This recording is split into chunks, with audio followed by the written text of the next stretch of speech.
marriage is hard work. It will require patience on days when you feel stretched thin. It will require unconditional love, forgiveness, and a whole lot of grace. It will require intention, dedication, communication, prioritization. It will require flexibility as you navigate the challenges of life together. And lastly, it will require adaptation. But we know the best kind of love never dies, it simply evolves. Yet what most people tend to leave out is how rewarding marriage can be. Being married means you will be each other's sources of light in the darkness, the anchor that steadies the other amidst life's toughest storms, the innate comfort that brings peace to the soul, and in the arms of one another, a home. Marriage is a bond that binds two people for all eternity, one that transcends all understanding of time, space, and mortality. It is arguably the most precious, sacred, and beautiful part of one's existence.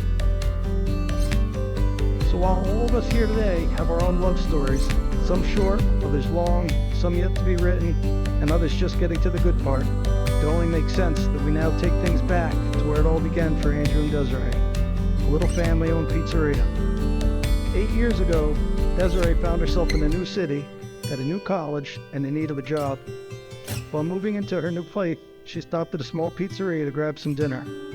Overtaken by how handsome the cashier was, she asked for an application. Quiet and overwhelmed with how beautiful Desiree's hazel eyes were, Andrew became tongue-tied and hardly said a word. Thankfully, Desiree did get the job, though her beauty didn't stop Andrew from criticizing her ability to load dough balls. Eventually, however, they opened up to one another, made some small talk, and the rest is history. Here they are, 8 years in, and more in love than ever before, never anticipating that one fateful day would have led them to this very moment where their love story was always intended to be. With that said, to commemorate the solidifying of their union, the couple has chosen to partake in a special hand-fasting ceremony. This ceremony, founded in Celtic roots, is meant to symbolize the binding of two lives. 3 cords are used, each signifying their separate journeys, and the third, their lives colliding as one. Wrapping these cords around the couple's hands will represent a woven knot of commitment, as well as an intertwining of their two souls, destinies, life unities coming together for all time. It is my understanding you two have created together handwritten vows for one another. Andrew, you may share your...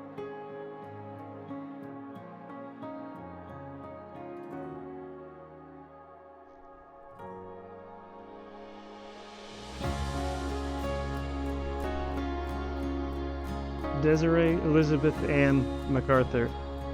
I remember 8 years ago, the first time you walked into my life. You came into the pizza place where I was working at the time, looking for an application. I politely handed you one. And you walked out. I turned to my boss at the time, and I said, if you love me, you'll hire that one. So,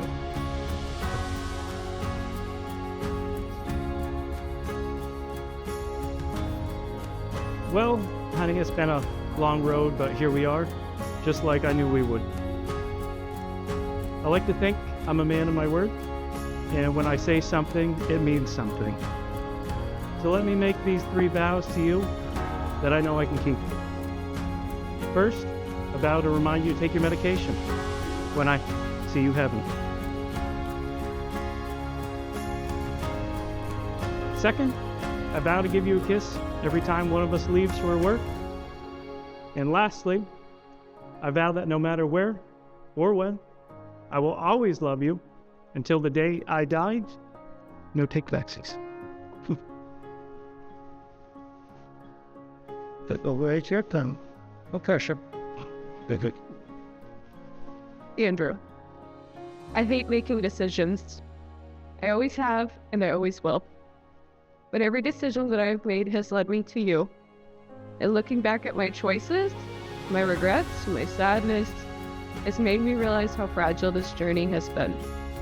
If I had done just one thing differently, made one change of mind, no matter how small, I may have never had the chance to love you. 8 years ago today, in case anybody didn't know, today is our 8th anniversary. You asked me to be your girlfriend, and I couldn't have said yes faster. We may have started out rocky, and I know that you think that you weren't my first choice, but you always were, and you always will be. And if there is one decision that I am absolutely sure of, to quote Mater for the cause, it's that I made a good choice in my best friend. Thank you for showing me patience, for meeting my insecurities with kindness, and for looking into my tired eyes and offering me a safe place to rest. Thank you for keeping me warm and holding me when things get too heavy. Thank you for supporting me and hearing me and seeing me, even when no one else will. Thank you for loving me and teaching me how to love me too. Most of all, thank you for making me feel like I belong instead of being my home. With this, I vow to face challenges head on at your side and to celebrate victories big and small with you. I vow to always be working on myself to be the best partner that I can be for you, because let's face it, I told your mom many years ago that you were too good for me, and I do still wholeheartedly believe that. I vow to support you through hardship, care for you through illness, and to provide for you in any way that I can. I vow to choose you over and over again, no matter how, where, or when, no matter how long we've been. I will choose you. I vow to never stop falling in love with you, to love you throughout this life, and to follow you and love you in every life hereafter. You are my first thought when I wake up, and my last thought before I fall asleep. You are my best friend, my soulmate, and I couldn't have made a better decision.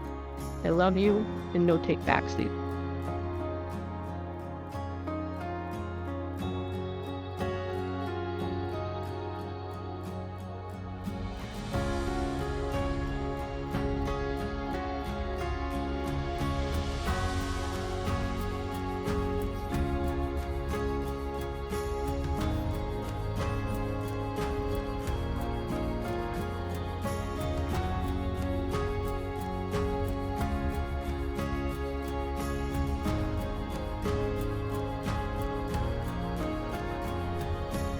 Andrew, do you promise to be Desiree's best friend, faithful partner, and one true love, to love her for everything she is and all she's yet to be? Do you promise to encourage and inspire her, loving her fiercely and compassionately through the peaks and valleys of life? Moreover, will you continue to cherish and support her wholeheartedly throughout all of your life's adventures together? I do. Desiree, do you promise to be Andrew's best friend, faithful partner, and one true love, to love him for everything he is and all he is yet to be? Do you promise to encourage and inspire him, loving him fiercely and compassionately through the peaks and valleys of life? Moreover, will you continue to cherish and support him wholeheartedly throughout all of your life's adventures together? I do. Well, Andrew and Desiree, you've come here today of your own free will, and in the presence of your God, your family, and friends, have declared your vows and commitment to each other. The hardest part is over. We can take a deep breath now. A big, deep. Plus, the best part is about to come, getting down on the dance floor. But first, the much-anticipated kiss. By the power vested in me by the great state of Maine, I now pronounce you husband and wife. You may now seal your marriage with a kiss.